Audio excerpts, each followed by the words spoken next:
Permettez-moi tout d'abord de vous accueillir, et très chaleureusement, à l'Académie royale de Belgique pour ce colloque organisé par André Elbaut, qui est membre de la classe des lettres et des sciences morales et politiques, et puis aussi par Elodie Verlinden. Ce colloque s'intègre dans les activités du Collège Belgique, qui, et depuis près de 10 ans maintenant, est le vecteur de diffusion du savoir de notre Académie. Un savoir en perpétuel mouvement, un savoir qui se remet en question, comme d'ailleurs tout savoir digne de ce nom, un savoir qui s'élabore par la confrontation d'approches différentes et complémentaires, comme ce sera encore le cas dans le colloque qui s'ouvre aujourd'hui. Je vous apporte d'ailleurs les excuses de l'administrateur délégué, le professeur Jean-Pierre Devroy, qui est cloué au lit par un mauvais virus, probablement aussi un petit peu de saison. L'Académie royale de Belgique est en effet un lieu particulièrement dynamique par l'organisation de colloques internationaux. C'est surtout un lieu qui essaye de tirer le meilleur parti de l'éventail relativement large d'ailleurs des disciplines qui le composent. D'abord, les 4 classes qui composent l'Académie royale de Belgique, la classe des sciences, la classe des lettres et sciences morales et politiques, la classe des arts, la classe technologie et société, sont une richesse incroyable, d'autant plus qu'au sein de chaque classe règne également une large multidisciplinarité. Au final, c'est donc un spectre très étendu de disciplines capables de rentrer en dialogue, en résonance ou en confrontation pour étudier de nouveaux objets, pour renouveler d'anciennes thématiques. Parmi les thématiques souvent évoquées au sein de l'Académie, on doit citer le transhumanisme, c'est-à-dire le rapport finalement à la nature humaine, thème du mythe prométhéen de Frankenstein, The Modern Prometheus, de Mary Shelley, qui révèle en effet ces dernières années une modernité assez remarquable. Ce questionnement est aussi un peu celui de votre colloque, lorsqu'il s'interroge sur ce qui reste de vivant dans un spectacle qui se dissocierait, je cite, de la coprésence physique immédiate de l'acteur et du spectateur. C'est alors d'autres formes de vivant qui se dégagent peu à peu. C'est aussi en toile de fond l'importance de la technologie sur la société, et ici sur le développement du spectacle vivant, qui rejoint l'un des centres d'intérêt de l'Académie royale de Belgique. La technologie a de tout temps pesé sur l'évolution des spectacles. Ce fut bien évidemment le cas à Rome, où toute une machinerie se déploie pour faire évoluer les spectacles théâtraux. Ce fut le cas en France, sous Louis XIV, dans la mise en scène à grande échelle du pouvoir royal à travers des spectacles à haute technologie ajoutée. Notre Académie se penche régulièrement sur le rapport entre le développement des technologies et l'évolution de la société, voire de l'humain. C'est en effet l'un des enjeux de notre avenir proche. Le développement de la technologie nous amène à revoir le droit, mais aussi bien d'autres rapports que nous tissons avec notre environnement. Je suis donc particulièrement heureux que votre colloque puisse apporter un angle culturel à cette question qui se limite trop souvent à des aspects économiques, éthiques ou médicaux. Il y a enfin dans la confrontation savamment organisée entre scientifiques et hommes ou femmes de spectacle que met en œuvre votre colloque, une approche que l'Académie royale de Belgique privilégie. Elle qui comprend notamment une classe des arts au sein de laquelle siègent artistes, mais aussi historiens de l'art. On ne redira jamais assez la nécessité de cette confrontation qui offre tout simplement un enrichissement mutuel en élargissant l'angle de prise de vue d'une réalité, d'une culture, d'une expression artistique ou d'un phénomène social.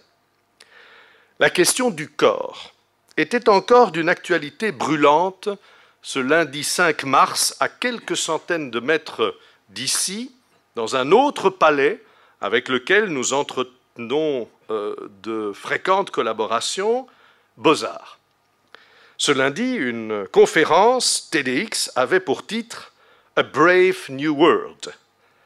Non sans rappel, évidemment, de l'univers d'Aldous Huxley, qui ici aussi nous ramène évidemment à la question du transhumanisme et de l'impact de la technologie sur le vivant. Ce lundi, donc, une confrontation entre scientifiques, hommes d'affaires, philosophes et une artiste, Deborah De Robertis, luxembourgeoise, comme son nom l'indique, habituée des performances qui font usage de la nudité du corps, comme lorsqu'au musée d'Orsay, elle va poser devant le tableau de Gustave Courbet intitulé « L'origine du monde ». Mais ici, à Beaux-Arts, le contenu du témoignage de l'artiste semble avoir dérangé l'organisateur de l'événement et Deborah De Robertis a été emmenée de force en dehors de la scène. Quelle que soit la motivation et le détail de ce qui s'est passé lundi à Beaux-Arts, le corps et la présence physique sont des éléments clés de la performance, ici même une conférence, c'est-à-dire une extension de la notion de spectacle. Les images de vagin projetées sur l'écran, les danseurs qui entouraient l'artiste et qui touchaient également à son intégrité physique en tentant de lui couper les cheveux, sont autant d'éléments qui prennent le corps, présent ou virtuel, pour centre, jusqu'à son enlèvement, en fait, qu'il soit ou non souhaité. On ne pourrait vouloir meilleure démonstration de l'actualité de votre réflexion. Le rapport au corps et le rapport du corps au spectacle est d'ailleurs un fil rouge du spectacle vivant depuis ses premiers jours. Le théâtre grec n'envisage de corporéité que collective, à travers le cœur, tandis que les acteurs, en tant qu'individus, s'effacent littéralement derrière des masques d'une très grande présence. La cité grecque se méfiait d'ailleurs beaucoup d'une trop grande présence du corps de l'acteur, de son insertion dans un monde partagé par le spectateur. Je voudrais rappeler que Phrynikos, qui est un auteur de tragédie de la fin du VIe et du début du Ve siècle avant Jésus-Christ, fut condamné pour avoir fait pleurer les spectateurs athéniens.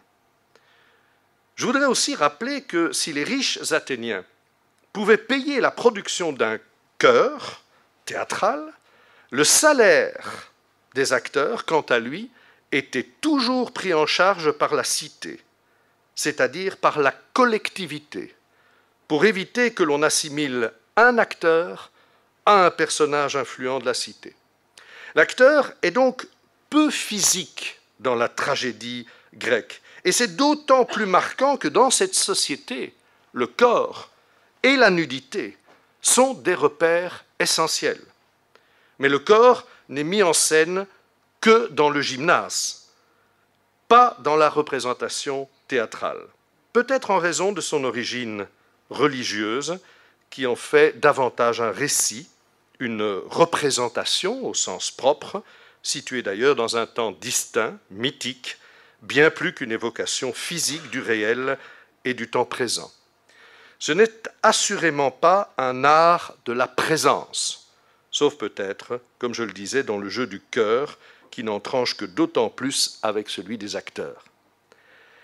La chorégraphie de Václav Nijinsky, L'après-midi d'un faune, sur la musique de Claude Debussy, bien connue, créée par les ballets russes de Serge Diaghilev, reprendra la tradition du corps grec, désarticulée, à l'instar de postures de figures peintes sur la céramique.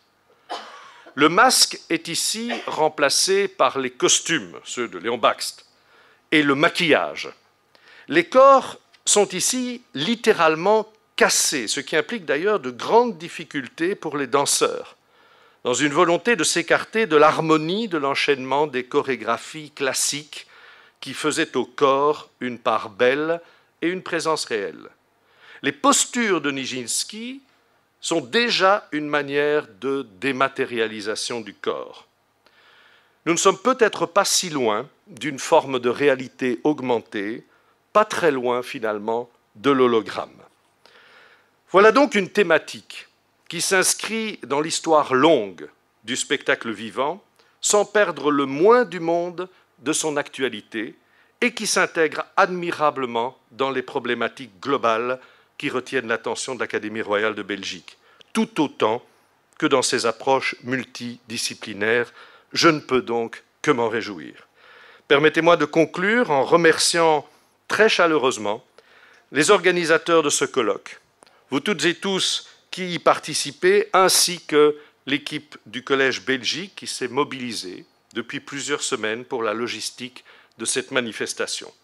Excellent colloque, bonne réflexion, fructueux échange et soyez bien évidemment les bienvenus à l'Académie royale de Belgique. Je vous remercie.